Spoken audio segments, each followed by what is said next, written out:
মোহাম্মদপুর ঢাকা শহরের একটি ঐতিহ্যবাহী থানা।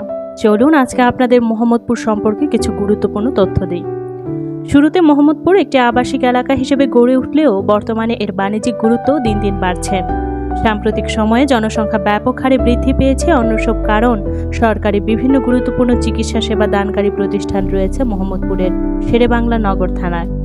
দ্রুত নগরায়নের ফলে এবং উন্নত চিকিৎসা সেবা ও যোগাযোগ ব্যবস্থার ফলে মোহাম্মদপুর একটি ছোট শহরের রূপ নিয়েছে এবং এর প্রাকৃতিক জলাশয়, বিল প্রভৃতি হারিয়ে যেতে বসেছে।